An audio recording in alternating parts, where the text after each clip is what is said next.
Boa noite a todos. Dando continuidade ao nosso curso, né, nossa aula da disciplina de desenvolvimento urbano.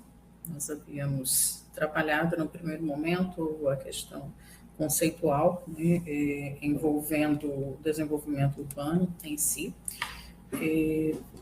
Falamos um pouco sobre a questão da urbanização, né, e principalmente o crescimento urbano, onde nós vimos que a população brasileira hoje, cerca de 85% dela vive em áreas urbanas, e isso é bastante significativo, né? Isso demanda um investimento muito grande em infraestrutura, em atendimento aí, né, às demandas dessa população. Então, de acordo com o IBGE, em julho de 2025, ele havia feito uma projeção de que fecharia aí 2025 com cerca de 213 milhões de habitantes brasileiros em grandes cidades. Então, isto realmente dá, assim, né, o tom do quanto é representativa essa participação das pessoas na área urbana, né? Então, nós temos também a questão da metropolização, né, que atualmente no Brasil, 15 dos grandes municípios concentram aí cerca de 43 milhões de pessoas, né? Em São Paulo, Rio de Janeiro, a Grande Recife, essas principais capitais, principalmente, né, concentram aí um número bastante significativo de pessoas, né, enquanto que os municípios de pequeno porte, assim, considerados aqueles com menos de 20 mil habitantes, né, eles representam aí cerca de 68% da população, ou contempla, né, cerca de 68% da população brasileira. Bom, nós vimos também que a questão da urbanização, um aumento proporcional da população urbana, né, significa o aumento proporcional da população urbana em relação à rural, quer dizer, aquelas pessoas que migram realmente do campo para a cidade, né, e passam a demandar um atendimento por parte do gestor local, por parte das políticas públicas, né, de maneira geral, para atender às suas demandas, às suas necessidades. Isso tanto em questão de habitação, saúde, educação, a própria mobilidade, né, a questão da logística, do transporte nas cidades e tal. Então, isso tem realmente consumido, né, muito recurso público em planejamento e execução para a adequação das cidades, né, para receber essas pessoas, né? Então, o crescimento urbano, ele significa, na verdade, a expansão física da cidade, né? Isso tanto em termos de infraestrutura, quanto em área construída e tal, e também o crescimento demográfico das cidades, né? Então, o crescimento rápido e sem planejamento que ocorreu no Brasil, né, nas últimas décadas, ele gerou grandes desafios estruturais, bastante profundos, né? E isso se dissocia do conceito de crescimento sustentável, né? Então, o crescimento e do conceito de desenvolvimento sustentável de maneira geral.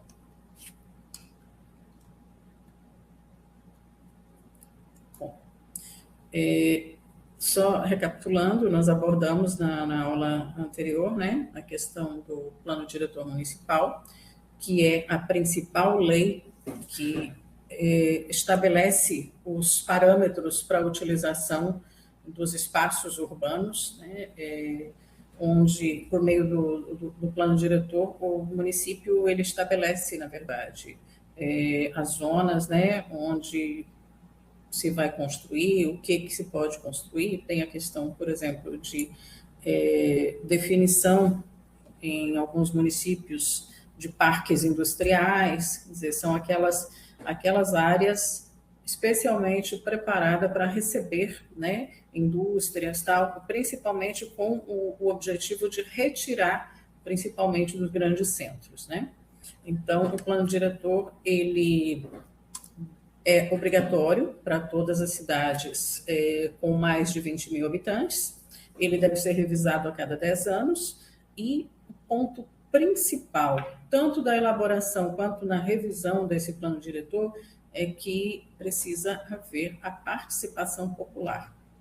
A população precisa realmente fazer parte desse processo, ser consultada, ter, né, essa participação de modo a apresentar as suas demandas, as suas expectativas, e também na revisão, tá, tipo assim, validar, né, aquilo que vem sendo feito, ou então para garantir, na verdade, que haja mudanças, né, nesse planejamento, no plano diretor, de maneira a contemplar o atendimento das suas necessidades.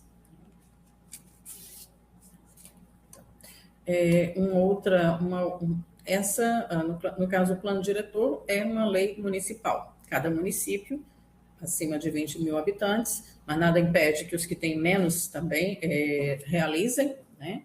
Porque, afinal de contas, é um planejamento muito importante para o desenvolvimento mesmo do município, né? Então, ele é criado, na verdade, por meio de uma lei municipal, né? E esse plano diretor, ele está necessariamente atrelado ao que dispõe o Estatuto da Cidade, que é a Lei 10.257 de 2001, né? Então, o Estatuto da Cidade, ele estabelece as diretrizes gerais e também os instrumentos de políticas públicas que devem ser considerados pelos municípios na elaboração do plano diretor municipal, né? E o Estatuto da Cidade, por sua vez, ele atende o disposto nos artigos 182 e 183 da Constituição Federal de 1988, que trata sobre política urbana. Então, assim, esse é um arcabouço legal, né, bastante importante aí a ser considerado quando se fala em planejamento urbano, em desenvolvimento urbano em si, né? E aí, por falar em Constituição Federal, Estatuto da Cidade, Plano Diretor, nós precisamos lembrar também a questão da função social da propriedade, né, que é estabelecida por esses instrumentos legais, de acordo com o qual o solo urbano ele não serve apenas ao interesse do proprietário, né, daquele que dispõe ali de um determinado espaço, né, de um determinado terreno.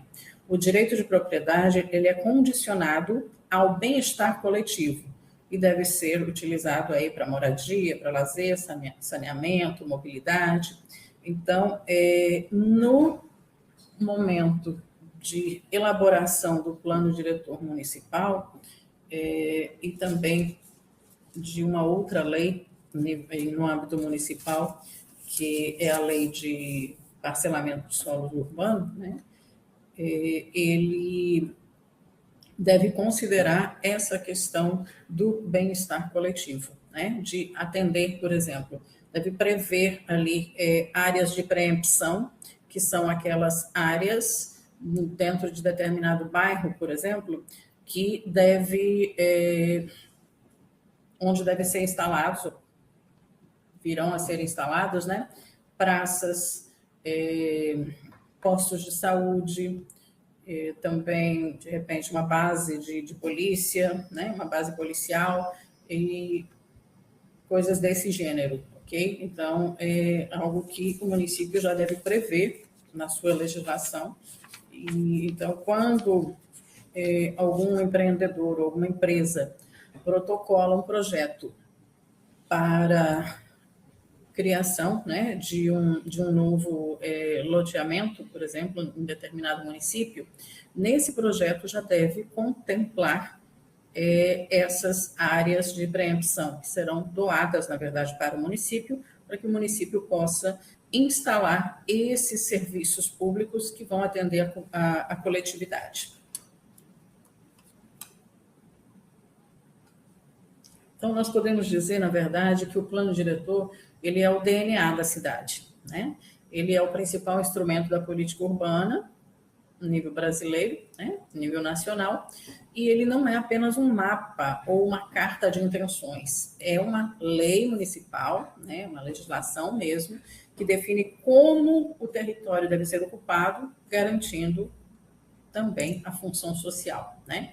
Então, ele é obrigatório para cidades com mais de 20 mil habitantes, para cidades integrantes aí de regiões metropolitanas, e onde deve-se também considerar a obrigatoriedade para áreas de interesse turístico e áreas onde haja risco ambiental, né? Então, há essa obrigatoriedade.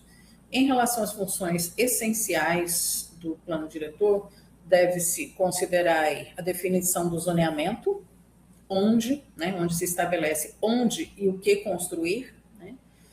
Deve-se priorizar também investimentos em infraestrutura e também atentar para a função essencial de prevenção de riscos e preservação ambiental, né? Então, dependendo da localidade, se houver, de repente, alguma nascente, então precisa atentar para a necessidade de preservação daquele local e do seu entorno, né? Então, destacando aí, né, mais uma vez, a necessidade da revisão desse instrumento de política urbana a cada 10 anos e deve ser também, né, ser submetido à apreciação popular. Em relação a nossa aula da semana passada, nós fizemos aqui, deixe-me ver, eu vou compartilhar aqui com vocês um resumo.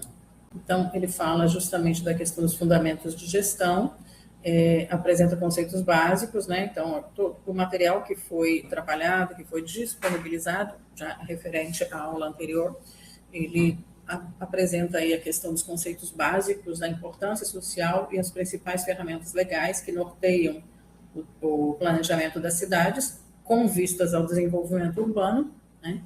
Então, nós temos aí o que é o planejamento urbano em si, uma indagação, né? Que se trata de um processo decisório que prepara ações futuras para atingir objetivos de melhoria de qualidade de vida da população, né? A urbanização, ela foca no aumento populacional. O crescimento, por sua vez, refere-se à expansão física e de infraestrutura das cidades, né? E aí temos também o destaque, mais uma vez, da função social da cidade, onde o direito de garantir que o uso, onde deve-se ter, né, assegurado aí a garantia que o uso do solo priorize o bem-estar coletivo e ambiental, né? Ponto principal aí. Destacamos também, mais uma vez, a questão do Estatuto da Cidade, a Lei 10.257 de 2001, que é a norma federal que estabelece diretrizes para o desenvolvimento urbano sustentável e democrático também no Brasil, assim como a questão do plano diretor municipal, né, que é a principal ferramenta obrigatória para cidades com mais de 20 mil habitantes para ordenar o solo, né, o uso e ocupação do solo. Deixa eu ver. E um outro ponto importante para se frisar, né, fechando aí, a questão da participação popular, que ela é essencial e garante, né, por meio da participação popular a garantia de que a gestão democrática estará sendo efetivada no município, né? Então, isso pode ocorrer por meio de conselhos, audiências, né, audiências públicas, garantindo aí que as leis venham realmente a refletir as necessidades reais da população de determinado município, né? alguns de vocês provavelmente já tenham participado, né, de algum processo de elaboração ou de revisão de plano diretor. É bastante rico esse processo, na verdade, e eu já tive a oportunidade de participar do primeiro plano diretor de Cacoal, certo?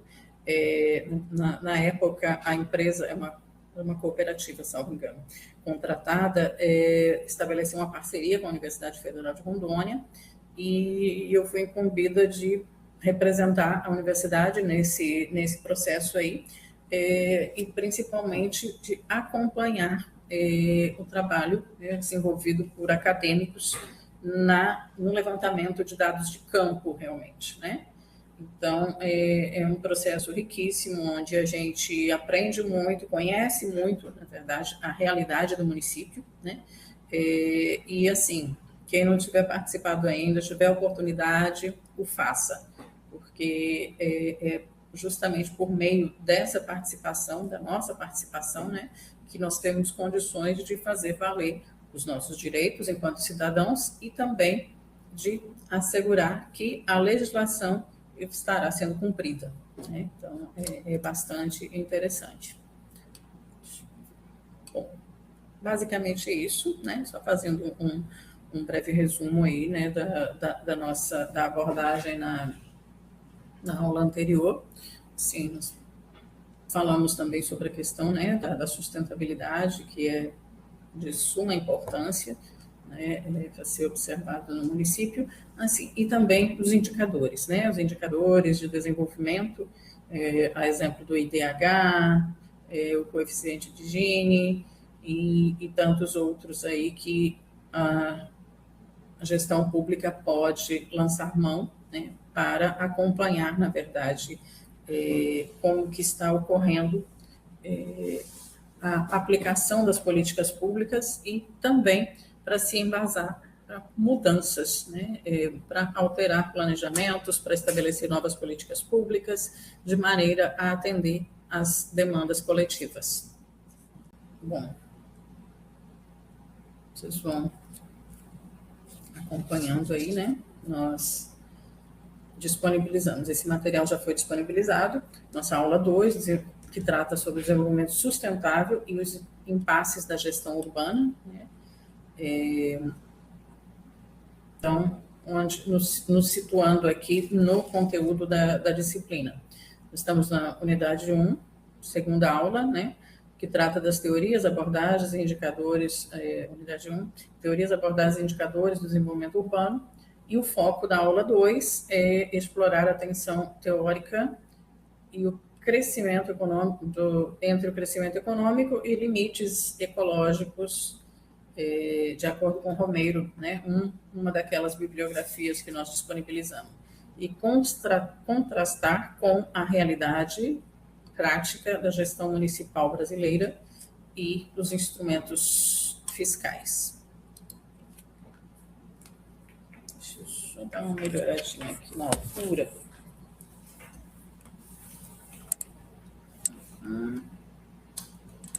Ok. Seguindo, então, nós temos aí um destaque, né, da evolução do debate em relação ao crescimento. Então, do desenvolvimento urbano, de maneira geral, do crescimento zero à economia verde, de acordo com os autores que nós utilizamos aí, Romeiro, Santos e outros, né? Então, destacando aí que na década de 70, o Clube de Roma e o relatório Limites do Crescimento alertaram que recursos finitos não sustentam crescimento infinito, né? E aí, nessa época, surgiu o conceito ecodesenvolvimento, né? O ecodesenvolvimento, que nada mais é do que pode ser assim dizer, um estilo de desenvolvimento que harmoniza crescimento econômico com gestão ambiental prudente, aliado à justiça social. Se nós pensarmos na questão da função social da propriedade, né? Então, o ecodesenvolvimento, lá da década de 70, ele já previa essa garantia aí, né, da função social da propriedade também. Depois nós temos aqui a questão da reação, então, o alerta, né, houve aqui na década de 70 um alerta, onde as pessoas realmente deveriam, né, foram alertadas de que pessoas, poder público, deveriam se adequar à necessidade de garantir, principalmente, a sustentabilidade, né, dos nossos recursos, né, os recursos naturais aí. Então, temos aí no segundo ponto como reação que economistas neoclássicos aí rejeitaram a ideia de limites absolutos e confiando aí, no caso, na tecnologia e na substituição de recursos. Ok, temos, né, conhecimento do quanto, principalmente, a pesquisa, a indústria, né, tem apresentado inovações, né, nas últimas décadas aí, mas, e assim, muitas vezes substituindo alguns recursos naturais e tal, e o que é desejável também, né, mas há que se considerar que não podemos, nem por isso podemos simplesmente ignorar a necessidade de preservação ou de conservação ambiental também, né? E aí, na sequência, nós temos aqui a questão do consenso político aí, que veio na década de 80, final da década de 80, né? Com um relatório Brundtland que cunhou o desenvolvimento sustentável como sendo aquele que deve atender às necessidades do presente sem comprometer as gerações futuras, né? Então, nós podemos e devemos utilizar os recursos naturais, os recursos que estão aí à nossa disposição, mas não de maneira irresponsável, não aleatoriamente, né? Porque nós precisamos levar em consideração que as gerações futuras que estão vindo aí também dependem e precisam desses recursos, né? Então, a evolução aí do termo economia verde, por exemplo, reflete uma tentativa política de evitar aí que haja uma troca difícil, né, entre crescer economicamente e preservar os recursos naturais ou preservar a biosfera. Então, quando se fala em questão de sustentabilidade, nós precisamos observar duas vertentes: a economia ambiental e a economia ecológica, né, propriamente dita. Então, nós temos aqui, de acordo com a economia ambiental, os preceitos, né, da economia ambiental, nós temos aqui o foco: internalizar as externalidades, quer dizer, dar preço, por exemplo, à poluição. A possibilidade de se calcular, na verdade, né, a poluição, qual é, o custo que uma determinada indústria que emite gases, né, no meio ambiente e tal, qual é o custo disso para a sociedade, né? Há aí uma crença de que o capital manufaturado pode substituir o capital natural, é uma crença, né? Mas em alguns momentos, como nós falamos ainda há pouco, isso é possível, mas não na sua totalidade, né? E temos aí como um lema na economia ambiental, né, o foco nessa economia ambiental, de que o crescimento sustentado através de tecnologia e eficiência, ok? Então, deve-se buscar, né? Temos esse lema, almeja-se buscar o crescimento sustentado, aliando-se à tecnologia e eficiência, mas sem esquecer da necessidade de cuidados com as questões ambientais. E, por outro lado, a economia ecológica, ela tem um foco que, de acordo com o foco, né, a economia é um subsistema de biosfera e está sujeita a leis de termodinâmica, ou seja, a entropia, né, que representa aí o número de configurações menores e o quanto elas impactam um ecossistema, né? Pensando aí na sua totalidade.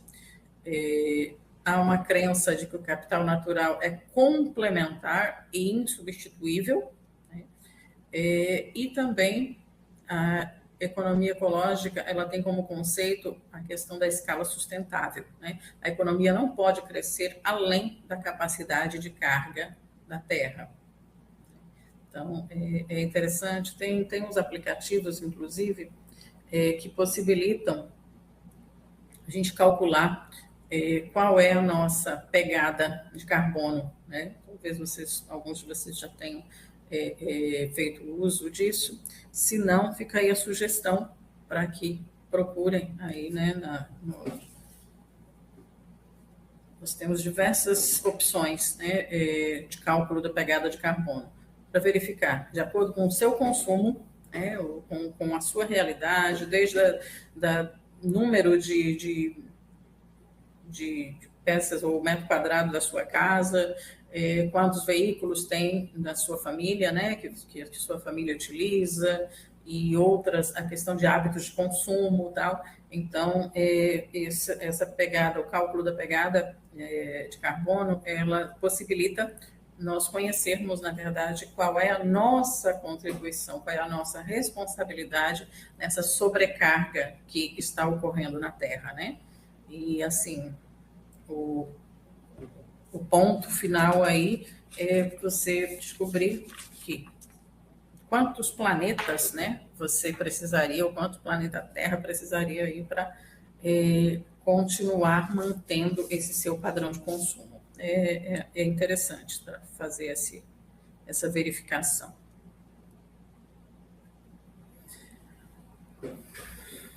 Bom, há uma máxima que diz que quando se refere a meio ambiente, deve-se pensar localmente, pensar globalmente e agir localmente, né? Então, essa figura aqui, ela representa exatamente essa questão, né? Então, do global para o local, nós devemos sempre considerar que não há limites geográficos que assim, impeçam, por exemplo, uma determinada degradação ambiental, né? Então, assim, a gente deve pensar sempre de maneira global, mas fazer a nossa parte, agir localmente, fazer o mínimo, fazer aquilo que nos compete, aquilo que é possível ser feito para garantir, né, para contribuir que globalmente o dano ambiental não seja tão grande, né?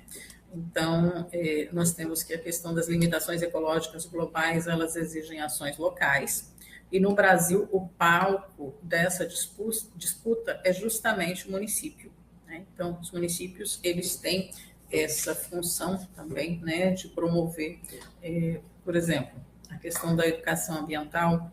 Os municípios têm secretarias, né, de meio ambiente, por exemplo.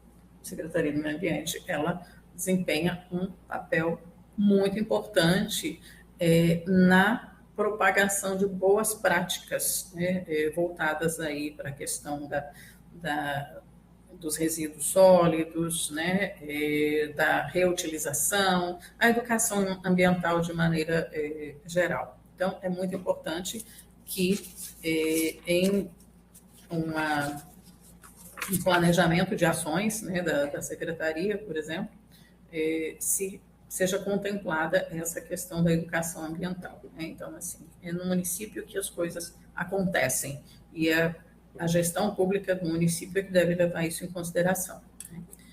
Então, como o gestor público traduz sustentabilidade, nós temos aí uma indagação, né, na verdade, como o gestor público traduz sustentabilidade na prática? Ordenando o uso do solo e combatendo a especulação imobiliária também. Okay? Então, além dessa questão da educação ambiental, da conscientização em si, também há esse instrumento, né, que é um instrumento legal, que seria o plano diretor, né, para ordenar, que tem o objetivo aí de ordenar o uso do solo e também combater a especulação imobiliária. Então, Então, na verdade, nós temos aí no Brasil leis avançadas, né, para garantir isso aí.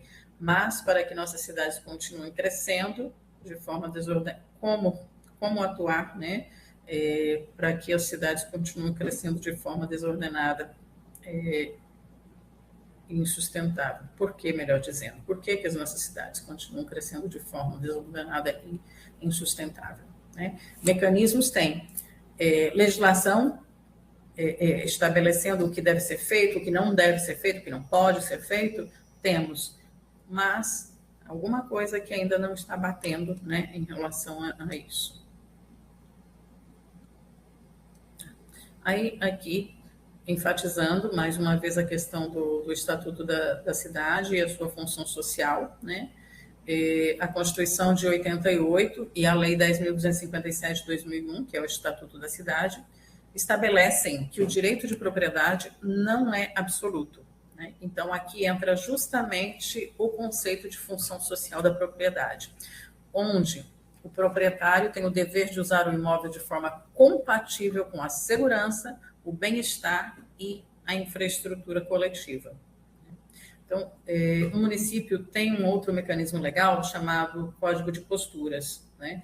Esse Código de Posturas, ele estabelece, por exemplo, a questão da metragem da calçada, qual é o espaço que deve ser deixado, né, na frente de cada terreno, por exemplo, na zona urbana, para fins de calçamento, ou para se plantar grama, né? Tem essa questão, nós temos um problema muito sério nas grandes cidades da impermeabilização do solo, né? Justamente pelo excesso de concreto, pelo excesso de calçadas, pelo excesso de asfaltamento, né, em si. Então, o código de postura, ele tem essa função também, né, social, de estabelecer parâmetros para construções, parâmetros que devem ser observados pelos proprietários dos terrenos, consequentemente dos imóveis, né, para não danificar tanto, né, o ambiente em si, né. Então, o princípio aí é a valorização de um terreno, muitas vezes gerada por investimentos públicos, por exemplo, metrô, asfalto, né, o próprio calçamento em determinado momento, iluminação pública, tal, deve ter retorno para a coletividade. Não deve objetivar apenas lucro, né, para a iniciativa privada ou para as pessoas em si. Então, é de se considerar que esses investimentos públicos, eles buscam justamente o bem da coletividade, né? Agora, em relação a uma parte bem delicada, né, quando se trata de arrecadação ou de impostos, né? Então, o IPTU, nós temos aí uma grande pergunta, né? Se trata de uma arrecadação ou um instrumento de política urbana? Depende, né, do seu ponto de vista, depende do nosso ponto de vista. Mas o que nós precisamos considerar, no momento de pagar, né? Normalmente, nossa, mas de novo, eu paguei o ano passado. Sim, é um imposto a ser pago anualmente, né? Que visa justamente dar também subsídios para que o município possa realizar os investimentos.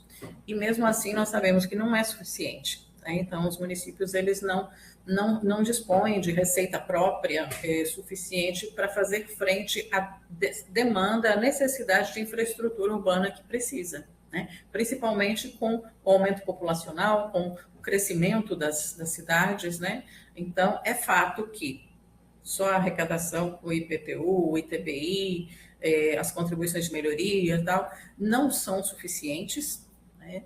E os municípios, eles dependem também do FPM, que é o Fundo de Participação dos Municípios, onde vem recurso, né, do Estado para os municípios, e depende também de outros recursos externos, a exemplo de emendas parlamentares, de recursos de agências específicas, de ministérios, né?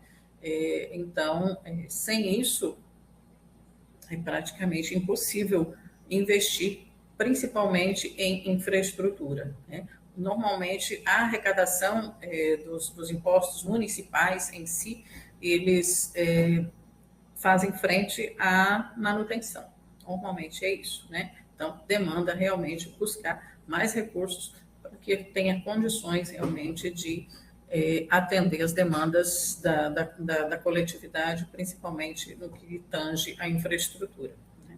Então, voltando aqui à questão do IPTU, se é uma simples forma de arrecadação ou se constitui realmente um instrumento de política urbana, nós precisamos considerar a questão da função fiscal, né, que reside basicamente em arrecadar recursos para o caixa da prefeitura e que é utilizado para pagamento de salários, né, fazer frente ao pagamento dos servidores, de serviços prestados para o município, e tantas outras despesas de rotina e que são necessárias para a manutenção da máquina pública no município, né?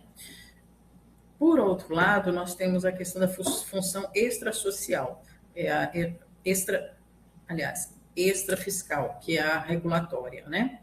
Onde o IPTU ele pode e deve ser utilizado também como um imposto para induzir comportamentos. Por exemplo, pode-se cobrar mais caro por terrenos vazios para forçar a construção e combater a especulação imobiliária. Okay? Então, tem essa função regulatória também. Na aula passada, nós até mencionamos, né, alguma coisa em relação a isso, a questão do IPTU progressivo, né? Então, ele tem justamente essa função, fazer com que os munícipes aí, né, que costumam manter imóveis vazios, principalmente em centros urbanos, grandes centros urbanos, onde há um investimento maciço em infraestrutura e tal, e às vezes tem terrenos e terrenos não utilizados, né, ou subutilizados, enquanto que uma parcela considerável da população que está à margem, né, nos arredores da cidade e que não tem acesso, de repente, a uma infraestrutura tão boa quanto tem ali em determinado local onde há terrenos que não estão sendo utilizados. Então, o IPTU progressivo, ele é estabelecido em lei, o município ele pode utilizar, né, como uma forma, né, de enquadrar, poderia ser assim dizer, os proprietários de terrenos, né, a utilizar realmente os seus espaços urbanos. Okay? Então, no Brasil, o IPTU é visto quase exclusivamente como fonte de receita, ignorando seu potencial de organizar o desenvolvimento urbano sustentável, né? Então, na verdade, assim, quando precisa ser estabelecido em lei, né? O próprio plano diretor ele já precisa prever isso, ok? Mas pode-se, por exemplo, onerar mais, né? Que é justamente aí que entra a questão do IPTU progressivo, onerar mais o IPTU dos terrenos vazios, os terrenos urbanos vazios no município. Então, isso pode ocorrer ao longo de 5 anos. O município pode ir aumentando, né, o percentual de cobrança do IPTU, chegando até 15%, né, aumentando até 15% em relação aos demais que estão construídos, né, e isso ao longo de 5 anos. E normalmente a pessoa, o proprietário, ele deve ser notificado para apresentar projeto de obra tal, e tem 1 ano para apresentar esse projeto e começar a construir. Se ele não fizer isso, o município pode adotar o sistema do IPTU progressivo, chegando até 15%, né, ao longo de 5 anos, como eu mencionei ainda há pouco, e passou esse período e ele não adotou nenhuma providência, aí o município pode, inclusive, entrar com uma ação de desapropriação, ok? Então, assim, pode ser utilizado realmente como instrumento de regulação, né? Aqui nós temos um material que, na verdade, uma demonstração, melhor dizendo, né? Apresentando aí a baixa arrecadação e a dependência municipal, né, em relação ao IPTU. A arrecadação sobre propriedade, o percentual do PIB, né? Então, no Brasil, entre 0,4% e 0,5%, 0,5% aí, né, do PIB representa a receita de impostos sobre propriedade, varia entre 0,4% e 0,5% do PIB. Enquanto que na África do Sul, isso corresponde a 1,5%, na França, 2,5% e no Reino Unido, 4%. Né? Então, aí, países como a Nova Zelândia, França e Israel, por exemplo, chegam a arrecadar 6% da carga tributária total ou mais. Enquanto no Brasil, essa baixa arrecadação, 0,5% do PIB, tem como consequência a baixa autonomia financeira dos municípios e alta dependência de transferências federais, como o Fundo de Participação dos Municípios, né?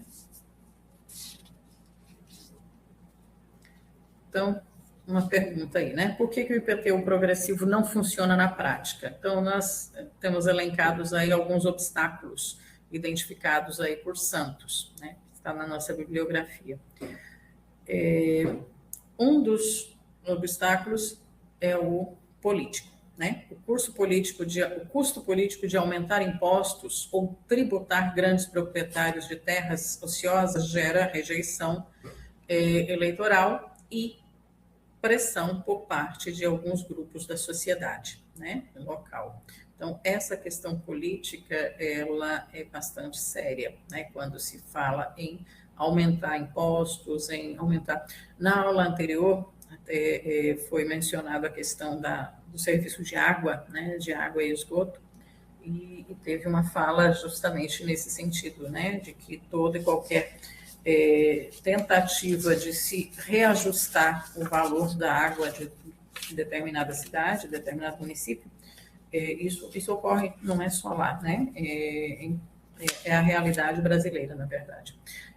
Há uma pressão social e, consequentemente, política muito grande para que isso não ocorra. Né? Um outro obstáculo, segundo aí que nós temos, em termos técnicos, há uma defasagem das plantas genéricas de valores, o PGV, né, que é um instrumento legal que o município utiliza, né, para estabelecer o valor por metro quadrado de terrenos e construções, né. Então, ele serve de base de cálculo aí para o ITBI e para o IPTU também, né, e também contribuições de melhorias para esses três, na verdade, que são os municipais, né, municipais dessa área. Então, o PGV, ou a planta genérica de valores, é um valor muito importante e deve ser revisado e atualizado, né, para que possa garantir que realmente o valor venal não fique tão abaixo daquele valor real, né? Então, nós temos aí o valor venal de um terreno, o valor venal oficial é muito inferior, normalmente é muito inferior ao valor real de mercado, gerando injustiça fiscal, né? Então, às vezes você tem, dependendo da localidade, do bairro aí, você tem um valor venal maior, mas normalmente fica muito aquém, muito aquém mesmo do praticado no mercado, ok? E o valor, o cálculo do IPTU é feito com base justamente no valor venal, né? E o terceiro obstáculo aqui que nós elencado por Santos é o administrativo e cultural, né? Os administrativos e culturais. Então, os cadastros imobiliários normalmente são desatualizados, falta também pessoal qualificado e uma coisa que prevalece, a cultura da isenção, né? Excessivas isenções fiscais que corroem a base da arrecadação. E aquele é o jeitinho brasileiro, buscar, de repente, recorrer a determinado político para intermediar, para tentar amenizar, reduzir valor. Por isso que é necessário ter muito bem claro, estabelecido os parâmetros de cálculo desses impostos, né, para garantir que a receita municipal não venha a sofrer, né, nesse sentido. Normalmente já fica aquém da realidade do que seria necessário, né? Mas se houver, como se diz, isenções acima do normal aí realmente dificulta e compromete o caixa do município, ou a disponibilidade, né? Bom,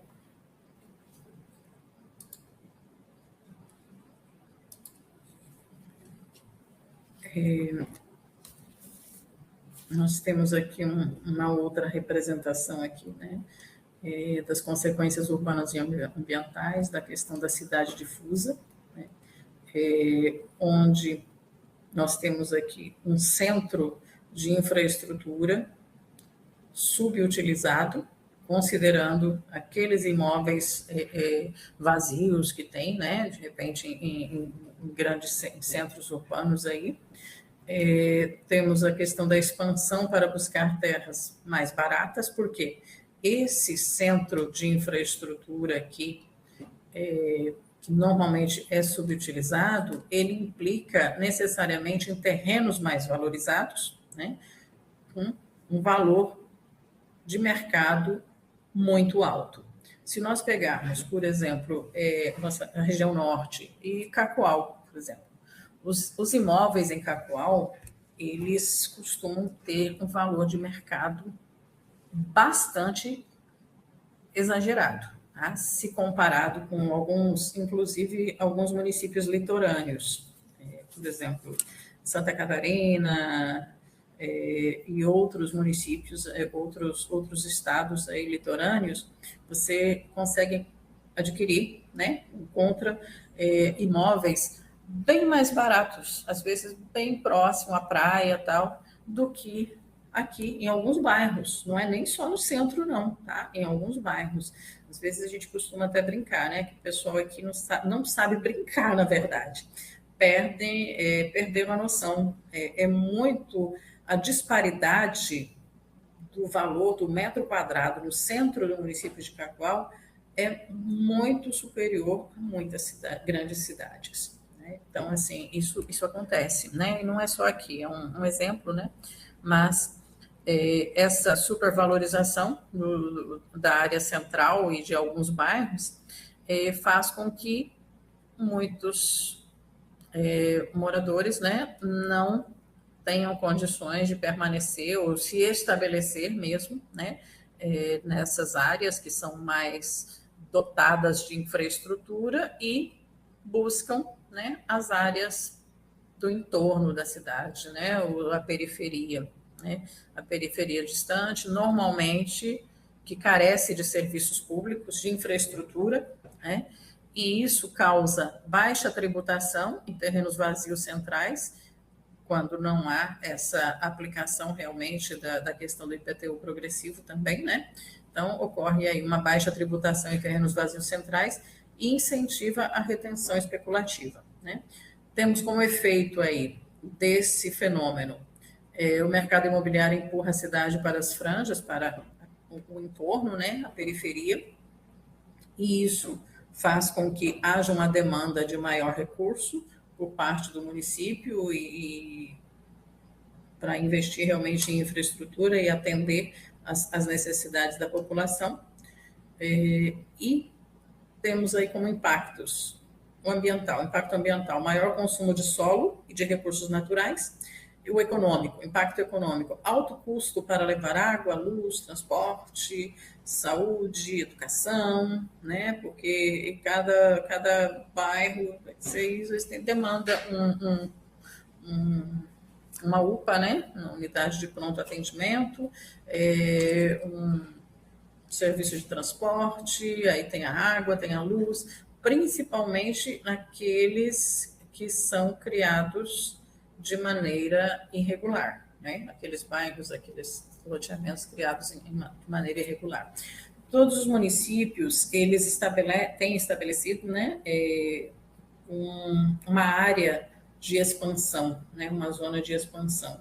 Então, muitos, infelizmente, aqueles imóveis rurais que estão mais próximos dessa zona de expansão, eles acabam, às vezes, fragmentando, vendendo pedaços menores, né, lotes menores, de maneira irregular, com contratos de gaveta, né, e isso faz com que surjam vilas, bairros, né, em locais que não tem nenhuma infraestrutura. Então, isso aí tem um impacto muito grande nos cofres municipais, né, nos cofres públicos municipais. E aqui o outro impacto, o social, né, porque gera segregação espacial e dificuldade de mobilidade, principalmente, né? As pessoas têm dificuldade de acesso, de se locomover. Então, aí já caminhando para a finalização aqui desse nosso conteúdo da aula de hoje, complementado, né, pelo material que já foi disponibilizado para vocês, os artigos, tal, que vocês possam fazer a leitura. Nós temos aqui a síntese para o gestor público municipal. Então, o que fica aí para a gestão em 2026?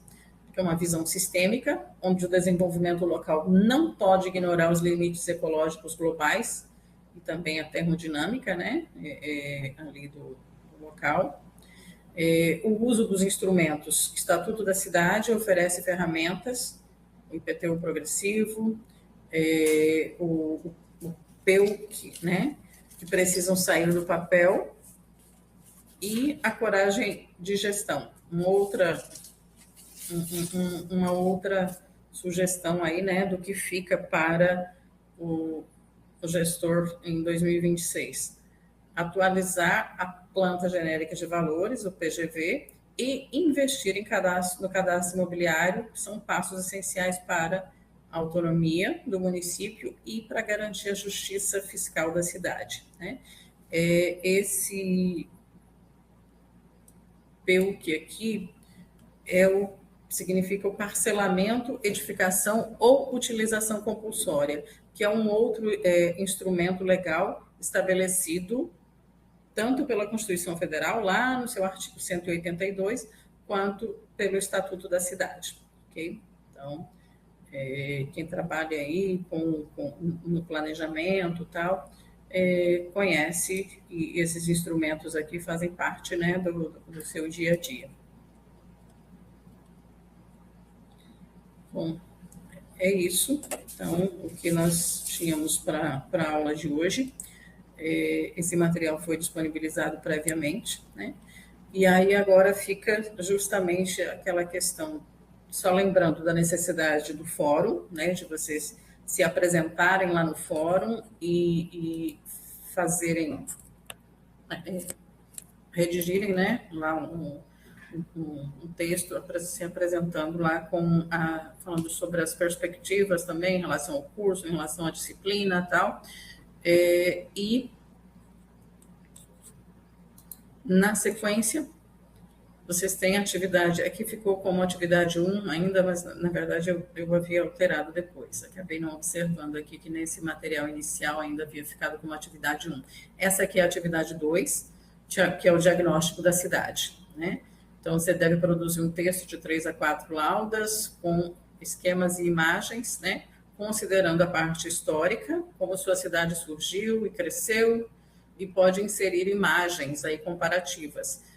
Por exemplo, nós colocamos do antes e depois, né? 2015 e 2025, mas nenhuma dessas cidades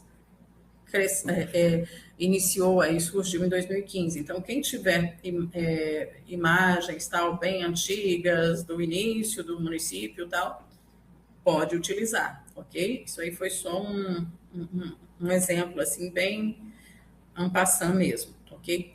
E a parte 2, a análise da gestão.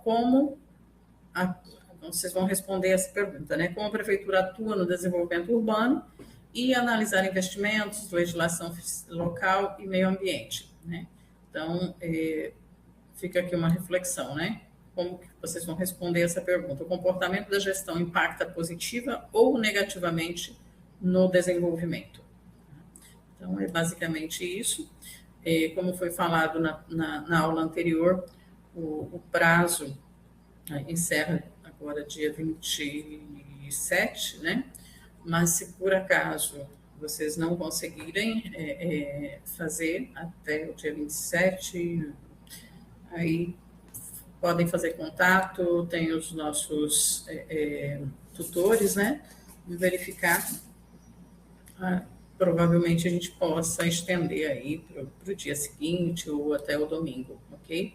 O que a gente não pode, como a Dark, né, citou na aula anterior, é extrapolar o período de encerramento da disciplina, né, que é dia 13.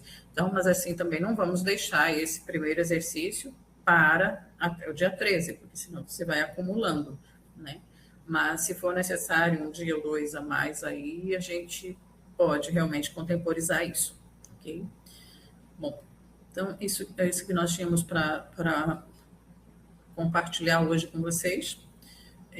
Fica aí realmente a sugestão para que vocês façam a leitura do material também, né? Do material complementar, das referências utilizadas nessa aula de hoje também. E nos vemos na próxima aula. Boa noite, um abraço a todos.